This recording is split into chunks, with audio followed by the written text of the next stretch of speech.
Top mistakes that moms make. Are you a mom like me who messes up parenting your precious children every day? I certainly do. I make mistakes every day. This is the subject of our talk today, and my intent and goal is not for moms to feel less than, to feel judged, to feel bad about these mistakes that happen as we are parenting our kids on this long parenting journey of 20 years or so. But my goal is for you to know that you are in good company, that all moms make mistakes, and we all usually make the same mistakes. And as a parenting coach and pediatric occupational therapist, also as a mom of my own three children, I see so many of the same mistakes for every mom, every family. There's particular ones that may be a particular age and stage of a child that is, again, the most common mistake that moms make for a 4-year-old. So I've been in this business for a very long time of helping families. And I've been kind of collecting all this data and just wanted you to know today what are the most common, those top mistakes that moms make, and to know you're not alone. So today on the show, we are not going to have solutions and strategies for support so you can change these mistakes. Now, this is what I do a lot in my day job, helping families and kids all the time. But today, the purpose is just for you to know what they are so you can be aware. And then again, at a later time, we will address and I will give you tools and strategies and support and solutions for how to change these mistakes into effective, powerful parenting strategies that actually work. And I know that parents are desperate for this because you're in situations every day with your kids that it's not working. They're talking back, they're throwing a fit, there's meltdowns, there's tantrums, there's all this misbehavior, and you're going, I don't know what to do. So I can help you. And that'll be later because today we are going to get back to those top mistakes that every mom makes. And again, these are well intentioned, the most loving mom mistakes, but they just happen. So, what are they? What do we need to watch out for? Okay, if you have just landed here, again, I'm Kelly, longtime pediatric occupational therapist, which means I'm trained in the human body, skills, all the skills and the way the human body is designed by God to grow and learn and develop, all the ages and stages. And what skills do we have to get there? And understanding that what happens at birth grows, we grow and we build upon the foundations. We build upon the neural connections in our brain, the muscles and organs and ligaments, all of that stuff. There is a purpose and reason that God made for every single part of it. And understanding that and working with that flow of how God designed us to be is my expertise and how I help families. Okay, let's start with the first mistake that moms make. And again, this is the majority of moms. This isn't every single mom. If you're like, yeah, this reason number one, I never do that. That is not me. I'm what? Wait, don't attack me. I'm not attacking you. I'm just telling you some of the majority of moms make these particular mistakes. Here's the first one. It is knowing who actually has the power to help us parent well, to parent the best that we can parent. And who is it that has that power? It is the Lord. It is grace. What does that power look like? It looks like grace. Grace is the change agent that is vital to our parenting and parenting in an effective, well mannered way. We cannot get it right unless we invite grace and the Lord into all of it. So we have to start there, and we have to know we have to start there. So I'd like to give you a verse from Luke, from the Bible, from Luke, and it is talking about when Peter declares what he knows about Jesus. And I think this is so important for us moms because we have to know who we are in relation to God. So if we don't know who God is, who Jesus is, how important they are to us, then we don't really know ourselves. And we also aren't really going to know our kids and the particular purpose that God has for our kids. So in Luke 9, this is verse 20. And again, this is Jesus who's talking with his apostles about who people are saying that he is. So Jesus says to the apostles, "But who do you say that I am?" And Peter answered, "The Messiah of God." So we will find who we are by knowing who God is, by knowing who Jesus is. That is how we find who we are. And further down from that is helping our kids. We will also find who they are, who we are to help them become by knowing the Lord. I'm always operating, my foundation, my framework is always faith first. So I don't ever operate anything in my life without being grounded and rooted in that faith and that knowledge of who God is and where I am in relation to him and who I am, who he tells me that I am. And so I want moms to for sure understand that that is the first thing. You have to know who God is to help you know who you are meant to be as a mom and how you're to parent and how you are to raise your kids. So the first mistake is leaving God out of it.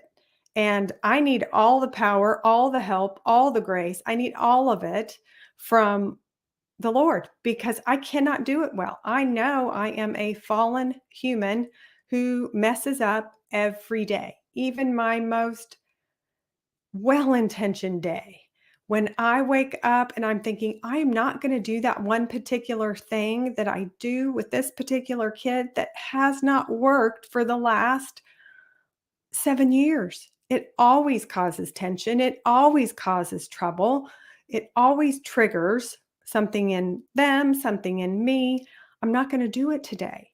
But I also understand I am a fallen human. And so I'm going to need help. I'm going to need grace to do it better.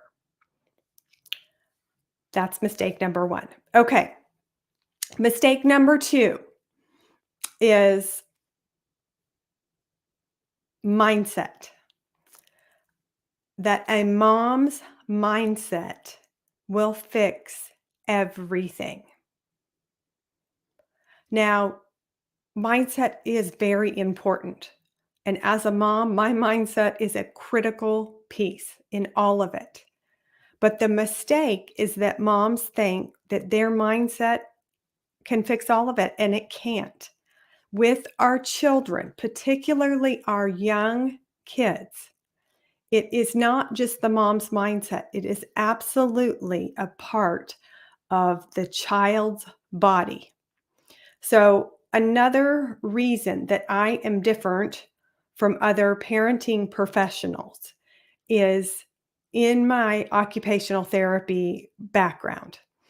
Also, because of my faith, I'm different than secular parenting professionals, but there are a lot of parenting people speaking about how to parent and what to do, but they don't have that college degree in the training of a human body and all its parts and all its system and how they integrate and how they're meant to work together for the best optimal functioning of a person, a child. So, for moms who aren't taking into consideration a young child's body, they are leaving out um, a big part of the equation. And so the sensory system is so important in young kids. Their nervous system, their posture system, all the different ways that a child's body is giving the child information and how that comes out in the behavior of the child that the parent is watching.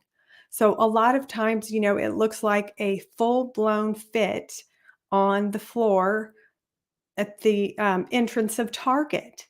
And a mom's mindset is not going to fix that tantrum. It can help it, but it's actually understanding the child's body better and how their sensory system works and how the pace that they function at and their temperament and kind of their natural tendencies.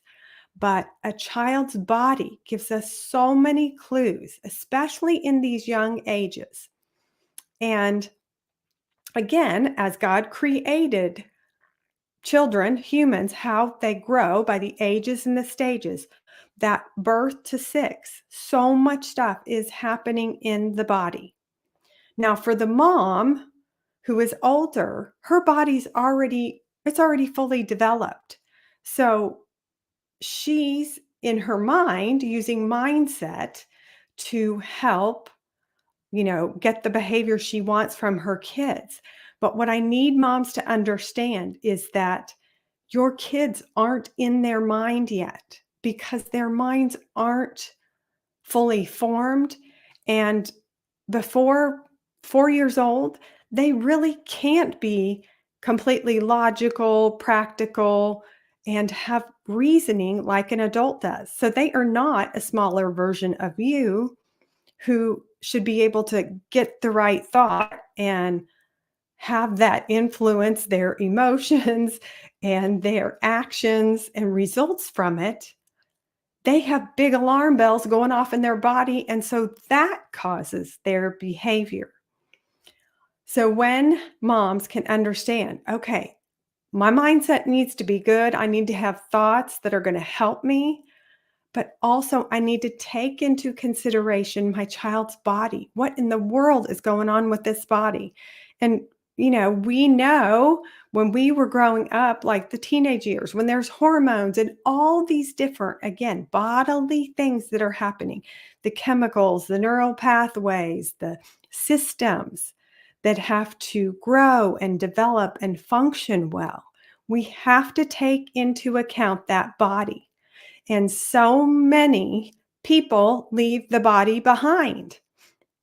And my job is to help parents put it back into the equation, especially in these young ages. But again, still in the teenage years, I am helping parents. Now, okay, they're having a big shift in their hormones right now. This is a reason for their anger. This is a reason they are feeling so out of sorts in their body. And this comes out like this to the parent or to the younger sibling. So I'm always going to account for that body piece because it's so important. So, moms, I want you to know that if you're thinking you crushed it today with the mindset, your mindset was going to be on it. You were just completely in the zone, but then your child's behavior didn't show up like you wanted to, even with that mindset. The reason it didn't was because that child's body And so we need to take into account that body. And this is, again, always what I'm helping parents understand is don't leave that body behind. Don't leave that body out because in that young child, it is critical. It is giving us so many clues all the time. Okay, so let me give you a little, I wanted to give you just an example of what happened to me this week because I was helping a family and their young son, who is almost 5, was testing to go to a different school. So, spending several hours at the new school for observation and in a possible classroom, and then being tested. And I was preparing the mom for what this should look like. And she was saying, okay, well, we'll go to this new school and then I'll take them back to the old school to finish out the day. And then we have soccer. And I said, no. I said, this is going to be taxing enough on your child's body in a new place, new teachers, all the new is going to be very fatiguing, very tiring to the child. So I said, if I were you, nothing else. Don't take them back to regular school. Take them for lunch, let them relax, have some downtime because their brain's working really hard. Like they're taking kind of academic tests also. And again, this mom was like, okay, they're just going to function. Again, not an adult brain or body. This is a child's body. And so they cannot tolerate the amount of stress and quick pace that an adult can. And so we just want to be really mindful of when we can dial back. So for this mom, I said just dial back all these activities because I wanted her to know and I wanted her child to be set up to do well over the weekend and not be completely exhausted and not show back up to regular school and be so tired that he couldn't participate and he would melt down and have some behavior challenges for his teacher. So again, just taking into account that body and the changes and the differences of a child. Okay, the third thing that I want to talk about, and this is a mistake again, the majority of moms make. I've made it myself. I still make it myself. And in full disclosure, I'm always making mistakes with my kids every day. I'm well intentioned, I'm well trained. I brush up on all the techniques and courses and all the stuff for work. So I try to practice it as I parent my own kids, but I mess up. I make mistakes. I have to apologize all the time. And part of the reason parents have the ability to just mess up even more is because of that close that close relationship that we have with our kids. We love them more than anything. And so we are very much, we want to set them up for success in the future. We're talking about, okay, thinking about this will be a great thing for them down the road. And so we're going to start this now. And that might let us lose sight of who is actually right in front of our face today. And so just knowing that moms, we are extra emotional about our kids. We are more easily triggered about things from our kids. And so just knowing that I can let myself off the hook a little bit and know, you know what? This is how God made me to be so connected to my kids, to feel when they aren't feeling well, if it's a stress with a friend at school or whatever, to know God made me this way. This is actually a good thing, but I also have to know it could play out in not the best way. So again, knowing that I'm going to have to apologize. I'm going to have to own the mistakes that I make with my kids And I'm always preaching about how you are modeling for your kids what they are to do, because I have a lot of resistance with parents when I will say, okay, well, just apologize to your kids for not showing up in a way that was good. And parents will look at me like, what in the world? I am not going to apologize to my 4-year-old. I mean, like, yes, I screwed up, but they don't really know. That isn't the way. Even if they don't really know because they're younger, I want you to model what an apology looks like. This is so great, so incredibly healthy for your children to get at such a young age, that they're going to have to apologize, because we all make mistakes. And so I have to apologize a lot to my kids, but I want them to know what that looks like. I want them to know they are accountable for their actions and their behavior and the way that they show up to others. And if they know that they didn't do it in a way that was right or was hurtful to somebody else, then own that and fix it, repair it. And that is such a great skill for your kids to see early on and to know, okay, mom totally messed up, totally made a mistake with this. And I'm sorry, I was distracted. And, it's not an excuse, but I apologize. I want to fix it. I want to make it better. Again, just own it. Okay. Um, okay. What was that? Number 3. Okay. Time is the next mistake that parents make all the time. Moms, this is a big one because we're always short on time. We have so much to do. Each of our days is packed with all the things that we need to accomplish, and not just things for today, right? The majority of moms that I help, they're always planning, a year out. We need to look at this and we need to be thinking about that and this. Like, moms are wired and have the capacity to have all this stuff, all these different plates that we're juggling in our mind. And so we're keeping track of the time in a lot of ways, but we can also make mistakes with this time. And the biggest mistake that I see moms make is not being realistic and not really understanding how much time it will take to make some changes in a situation or with a child's behavior in a realistic manner.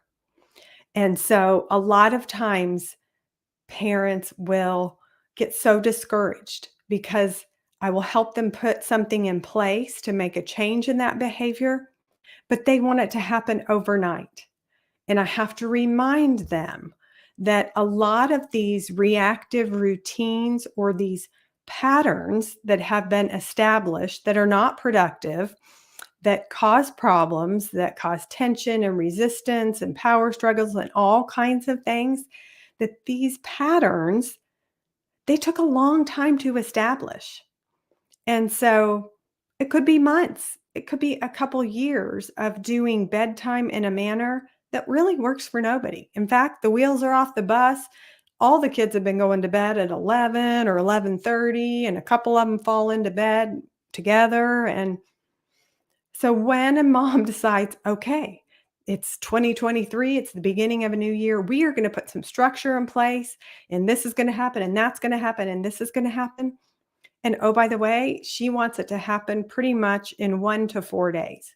Can all this change happen in 1 to 4 days? And the answer is no. It will take longer than that. So when moms can understand and expect, okay, this is realistic in the time that's going to be necessary to create change that is lasting and permanent, and in a way that is not completely disruptive to the flow and function of your family. And so, again, because I'm trained in understanding kind of the systems and the skills and the body and all of that of kids, it's very small. And so kids do best with just a simple step forward. They can't do a big leap. Their brain doesn't have that capacity. Their body doesn't have that capacity. Their organs, their muscles, all of that is not developed like in adults. And so when we want to take them from, unstructured wheels off the bus, 11 o'clock bedtime, to like military, we're getting up at this, we're going to bed at that time, it's so distressing to their system, to their systems, and they don't handle it well.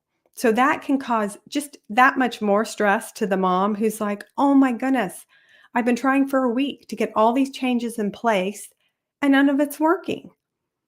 And it's not working because we had too many changes we wanted to make in too big of a leap of how that change was going to occur. And so, parents who journey with me, I'm always helping them set a realistic expectation of what this change is going to look like. And moms, you're the best. When I can give you some guidance of, okay, we aren't going to do this in 4 days, it's realistically going to take 4 weeks, they can commit to that and know, okay, it's a small step, it's an incremental little step forward. But it doesn't happen all at once, not a big jump. It's not that at all. Because again, our small kids they're not equipped for that. So, time, just that expectation of what it really is. And moms, again, cut yourself some slack that having big goals and big dreams and big expectations, there's nothing wrong with that. I love that so many moms have so many things they want to accomplish with their kids and with their families, and we can do it. It just needs to be in a more consistent, small, incremental way. And again, when our kids are young, it's harder for them. But now that my kids are almost 19 and 17 and 14, they can shift and change, and I can change the structure of how our family flows quickly because they have the tools and they're ready for it. So it's not going to be forever, that it's going to take forever to put the changes that you want to make in place, but it absolutely will take a while when your kids are young. So know that and commit to that time, and it will go better for everybody. Okay. Next one is unknown expectations for your spouse. This comes up a lot. Came up this week with a mom I was helping. She had an expectation that her husband was going to parent like she parents. And again, this is such a common mistake that moms make. But I had to give her a new thought of just because it's different doesn't mean it's wrong. And again, this goes back to God. God very clearly made men and women different. And so, how your husband parents your kids it is meant to, it is intentional by God for it to be different than how you parent them. And that's okay. So, for this mom, I was like, if you have to get out a piece of duct tape to just keep your mouth shut and don't say anything, do that. If you have to step out of the room to keep from trying to control the situation with your kids and your husband, or to take control of it, or try to coach him, or try to tell him how to do it better, I said, then just step out, because it is very good that your kids learn how to be parented differently, and it helps them build skills. They are developing things that they need from you as the mom, and very much getting different skills, different ways of relating, different ways of reading a human that come from your husband. And both are incredibly beneficial to your child. So, with this particular mom, I said, different is not wrong. In fact, different's how God designed it. So, we're going to go with that. Um, and just know that instead of seeing what your spouse is doing wrong, to change that mindset to, cool, my child is getting new skills of how to how to learn something, how to do this car project, how to relate to somebody in a different way. And that is again so good. We want our kids building these skills of interaction and being flexible and adjustable, and that they aren't so only able to tolerate the way we do it. I want kids to always be able to do things many different ways. Whoever is the caregiver for them at the moment, that they can understand what is being asked of them, and they can communicate and relate well. But that looks different. So let go of those unknown expectations for your spouse. They're supposed to be different. And again, you're not wrong for having them. We all have them. We're all dragging into our parenting the baggage from how we were raised. We don't even realize it, but we are. And just be aware that we have these expectations. We don't even know we have them. And for sure, we have them for our spouse. And he has them for us too. But because mom's primary role is that caregiver, a lot of times we're like, no, we're right. You're wrong. Do it my way. And we need to take a step back, take a breath, and think, no, actually, this is so good for my child to learn a different way. They don't have to do it always like how I do it. I don't need to control this situation. I can step out and not be responsible for however this car project turns out. So give yourself the freedom there to know difference is okay. Okay, last thing is that you understand that a lot of times you are not using the complete toolbox that God gave you. And it's a mistake, but again, unintentional. And so my job is to help parents know God gave us so many ways to parent well.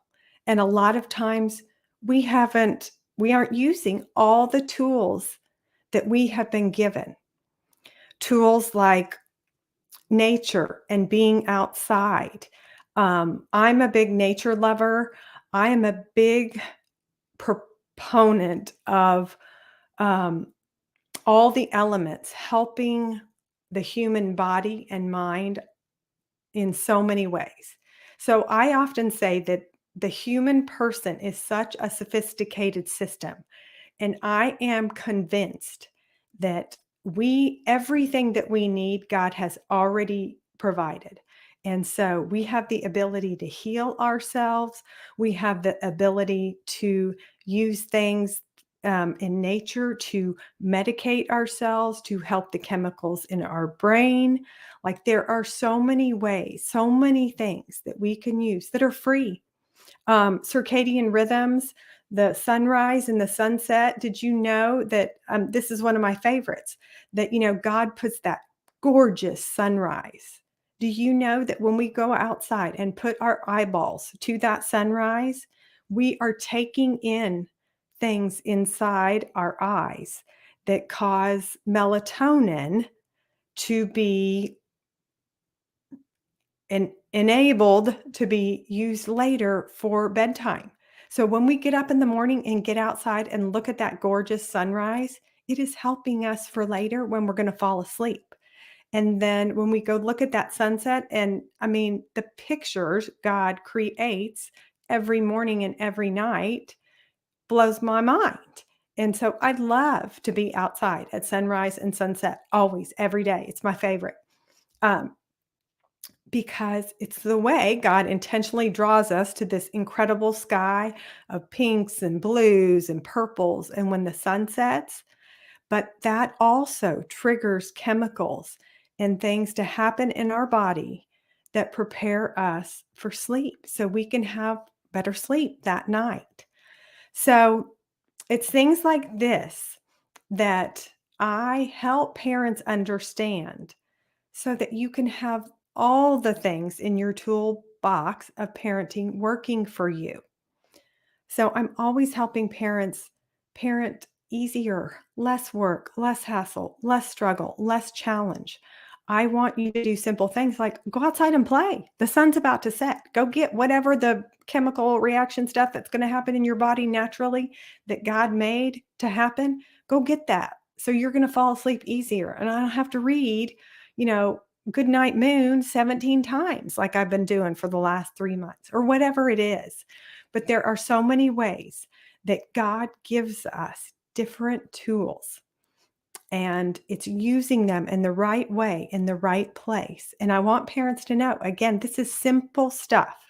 And I think this is where it trips us up because I will tell parents things to do, and they're like, wait, what? That is so easy. You mean I don't need to take them to another appointment?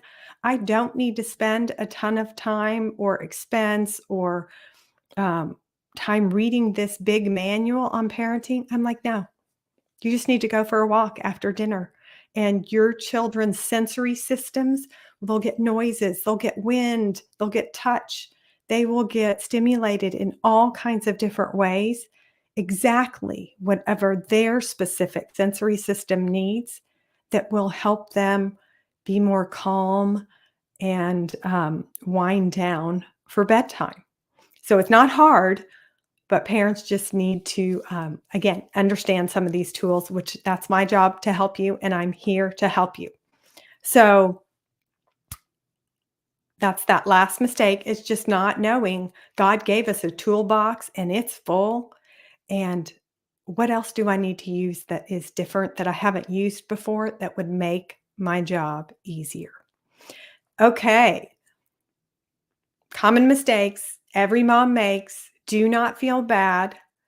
Just spend the next week in awareness. Like, how is this? Do I have an expectation of time here? Or do I have an expectation with this particular child to function at the pace that the oldest child functions at? Again, it is awareness that helps us so much. Okay, good luck. You can find me if you need any help on my website, kellykshoup.com, Instagram at Kelly K. Shoup. You can find me on YouTube at Kelly K. Shoup.